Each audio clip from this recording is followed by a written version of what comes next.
ಎಲ್ಲರಿಗೂ ನಮಸ್ಕಾರ. ನನ್ನ ಹೆಸರು ಯುಕ್ತವಿದೆ. ಕನ್ನಡ ಎನೆ ಕುಣಿದಾಡುವುದೆನ್ನದೆ ಕನ್ನಡ ಎನೆ ಕಿವಿ ನಿಮಿರುವುದು. ಕಾಮನ ಬಿಲ್ಲನ್ನು ಕಾಣುವ ಕವಿಯಳು ತೆಕ್ಕನೆ ಮನ ಮೈ ಮರೆಯುವುದು.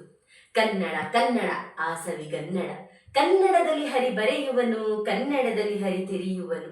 ಕನ್ನಡದಲ್ಲೇ ಭಿನ್ನಹಗೈದೊಡೆ ಹರಿ ವರಗಳ ಮಳೆ ಕರೆಯುವನು. ಹರ ಮುರಿಯದೆ ತಾ ಪೊರೆಯುವನು, ಬಾಳುವುದೇತಕ್ಕೆ ನುಡಿಯಲೆ ಜೀವ, ಸಿರಿಗನ್ನಡದಲ್ಲಿ ಕವಿತೆಯ ಹಾಡುವನು. ಕನ್ನಡ ತಾಯಿಯ ಸೇವೆ ಮಾಡೆಂದು ರಾಷ್ಟ್ರಕವಿ ಕುವೆಂಪು ಕನ್ನಡ ಭಾಷೆಯ ಮೇಲಿನ ತಮ್ಮ ಅಭಿಮಾನವನ್ನು ಪದಗಳಲ್ಲಿ ತೋರಿಸಿದ್ದಾರೆ. ಕನ್ನಡ ನಮ್ಮ ಮಾತೃಭಾಷೆ, ಪ್ರಾದೇಶಿಕ ಭಾಷೆ. ಸಾವಿರಾರು ವರ್ಷಗಳ ಇತಿಹಾಸವಿರುವ ನಮ್ಮ ಭಾಷೆಗೆ 2008ರಲ್ಲಿ ಶಾಸ್ತ್ರೀಯ ಸ್ಥಾನಮಾನ ದೊರಕಿರುವುದು ನಮ್ಮೆಲ್ಲರ ಹೆಮ್ಮೆ. ಕನ್ನಡದಲ್ಲಿ 8 ಜನ ಪ್ರಬುದ್ಧರಾದ ಕವಿಗಳಿಗೆ ಜ್ಞಾನಪೀಠ ಪ್ರಶಸ್ತಿ ದೊರಕಿರುವುದು ನಮ್ಮೆಲ್ಲರಿಗೂ ಅಭಿಮಾನದ ವಿಚಾರ. ಇಂತಹ ಅದ್ಭುತ ಭಾಷೆ ಹಲವಾರು ಪ್ರಾದೇಶಿಕ ವೈಶಿಷ್ಟ್ಯತೆಗಳನ್ನು, ವಿಭಿನ್ನತೆಗಳನ್ನು ಹೊಂದಿದ್ದು ಕರ್ನಾಟಕದಲ್ಲಿಯೇ ನಾನಾ ಸ್ವರೂಪಗಳನ್ನು ಪಡೆದಿರುವುದನ್ನು ಮನಗಾಣಬಹುದಾಗಿದೆ.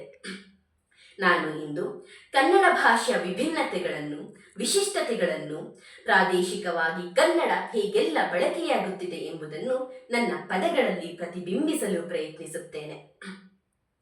ಏಳೇಳು ಚಿನ್ನ ಬೆಳಗಾಯಿತು ಅಣ್ಣ, ಮೂಡಲವ ತೆರೆಯ ಕಣ್ಣ, ನಕ್ಷತ್ರ ಜಾರಿ ತಮವೆಲ್ಲ ಸೋರಿ ಮಿಗಿಲಹುದೋ ಬಾನ ಬಣ್ಣ. ಕನ್ನಡದ ವರಕವಿ ದ.ರಾ.ಬೇಂದ್ರೆಯವರು ಧಾರವಾಡ ಕನ್ನಡ ಭಾಷಾ ಸೊಬಗಿನೊಂದಿಗೆ ಈ ಪದಗಳನ್ನು ಬರೆದಿದ್ದಾರೆ. ನೀ ಹಿಂಗ ನೋಡಬ್ಯಾಡ ನನ್ನ, ನೀ ಹಿಂಗ ನೋಡಿದಾರ ನನ್ನ, ತಿರುಗಿನ ಹಂಗ ನೋಡನೆ ನಿನ್ನ ಎಂಬ ಸಾಲುಗಳು ಕೂಡ ಕನ್ನಡ ಭಾಷೆಯ ವಿಭಿನ್ನತೆಯನ್ನು ಸಾಕ್ಷೀಕರಿಸುತ್ತದೆ. ನಕ್ಕ ಕಿಳಿಸಿ ನಾಗೆ ಸೇರಿಸಿ ಬಾಯ ಗೊಲ್ಸಾಕಿದ್ರೂನೆ ಮೂಗ್ನಲ್ ಕನ್ನಡ ಪದ್ವಾರ್ತೀನಿ ನನ್ ಮನ್ಸಲ್ಲಿ ಕಾಣೆ.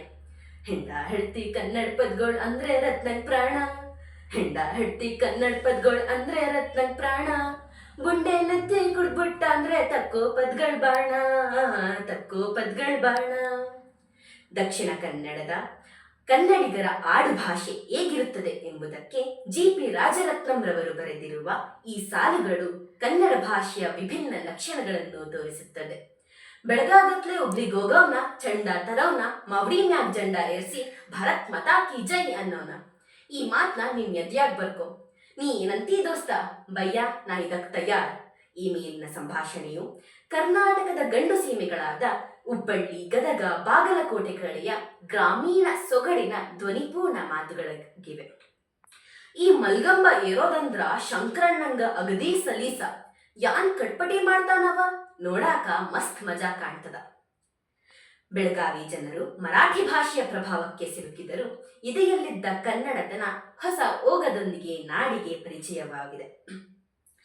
ಎಲ್ಲ ಬಡಿದೆ, 3-4 ದಿವಸ ಆಯ್ತು, ಸುದ್ದಿನೇ ಇಲ್ವಲ್ಲ, ಊರ್ಗೋಗಿದೆ ಕಣ್ ಹೇಳೋ ಎಂಬ ಮಾತುಗಳು ಹಾಸನ, ಮಂಡ್ಯ, ಮೈಸೂರಿನಲ್ಲಿ ಕಂಡು ಬರ್ತದೆ. ಎಂತ ಬಾರೆ ಮಂಡೆ ಬಿಸಿ ಮಾರ್ರೆ ಅವ್ರದ್ದು, ಸಾಯ್ಲಿ ಬಿಡ ಎಂದು ಹೇಳುತ್ತಲೇ ಕನ್ನಡಕ್ಕೆ ಕೊಂಚ ತುಳುವನ್ನು ಬೆರೆಸಿಕೊಂಡು ಕನ್ನಡದ ಹೊಸ ಗೇಯವನ್ನು ತಂದುಕೊಡುವುದೇ ಕುಂದಾಪುರ, ಮಂಗಳೂರು ಕನ್ನಡ. ಮಲರ್ ಅದಾವ್, ತೋಳ್ ಅದಾವ್, ಕಂಡು ಬಟ್ಟಿ ಅದಾವ್ ಎಂದು ಬೀದರ್, ಕಲಬುರಗಿ ಜಿಲ್ಲೆಗಳಲ್ಲಿ ಹೇಳಿದರೆ ಅದನ್ನೇ ಚಿಕ್ಕಮಗಳೂರು ಮತ್ತು ಹಾಸನದಲ್ಲಿ ಜಾಸ್ತಿ ಇವೆ, ಅಪಾರ ಇವೆ ಎಂದು ಹೇಳುತ್ತಾರೆ. ಬಾರ್ಲಾ, ಓಗ್ಲಾ, ವಸಿ ತಟ್ಕಳ್ಳ ಎಂಬ ದಕ್ಷಿಣದ ಪದಗಳಿಗೆ ಉತ್ತರದಲ್ಲಿ ಬರ್ರಿ, ಓಗ್ರಿ, ನಿಂದರ್ರಿ ಎಂಬ ಪದಗಳಿವೆ. ಗ್ರಾಮೀಣವಾಗಿ ಬೇರೆ ಬೇರೆ ಶೈಲಿಯಲ್ಲಿ ಕನ್ನಡ ಬಳಸುವವರು, ಗ್ರಾಂಥಿಕವಾಗಿ ಒಂದೇ ಶೈಲಿಯಲ್ಲಿ ಕನ್ನಡ ಬಳಸುವುದನ್ನು, ಬರೆಯುವುದನ್ನು ನಾವು ಮನಗಾಣಬಹುದಾಗಿದೆ. ಯಾವುದೇ ಒಂದು ಭಾಷೆ 14 ಕಿಲೋಮೀಟರ್ಗಳಿಗೊಮ್ಮೆ ತನ್ನ ಸ್ವರೂಪವನ್ನು ಬದಲಿಸಿಕೊಂಡು ವಾಚ್ಯಾರೂಪವನ್ನು ಧರಿಸುತ್ತದೆ ಎಂದು ಭಾಷಾ ತಜ್ಞರು ಹೇಳುತ್ತಾರೆ. ಹಂಗೆಯೇ ನಮ್ಮ ಮಾತೃಭಾಷೆ ಕನ್ನಡವೂ ಕೂಡ ವಿಭಿನ್ನ ಲಕ್ಷಣಗಳೊಂದಿಗೆ ಜಿಲ್ಲೆಯಿಂದ ಜಿಲ್ಲೆಗೆ, ಪ್ರಾಂತ್ಯದಿಂದ ಪ್ರಾಂತ್ಯಕ್ಕೆ ಹೇಗೆಲ್ಲ ಬದಲಾಗುತ್ತದೆ ಎಂಬುದನ್ನು ಉದಾಹರಣೆಗಳೊಂದಿಗೆ ವಿವರಿಸಿದ್ದೇನೆ. ಕನ್ನಡವೆಂಬ ಬಿಳಿ ಆಲದ ಮರದ ಬಿಳಿ ಉಗ್ಗು ರೆಂಬೆ ಕೊಂಬೆಗಳು ಹೊರಕ್ಕೆ ಹರಡಿದರು, ಬೇರು ಮಾತ್ರ ಕನ್ನಡಮ್ಮನ ಹೃದಯದಲ್ಲೇ ಬೀಳುಬಿಟ್ಟಿದೆ. ನಾನು ಕನ್ನಡ, ನೀವೂ ಕನ್ನಡ, ಅವನೂ ಕನ್ನಡ, ಅವಳೂ ಕನ್ನಡ, ಎಲ್ಲರೂ ಕನ್ನಡ, ಎಲ್ಲವೂ ಕನ್ನಡ, ಎಲ್ಲೆಲ್ಲೂ ಕನ್ನಡ, ಎಂದೆಂದೂ ಕನ್ನಡ. ನಮ್ಮೆಲ್ಲರ ಜೀವನವೇ ಕನ್ನಡ, ಕನ್ನಡ, ಕನ್ನಡ. ಧನ್ಯವಾದಗಳು.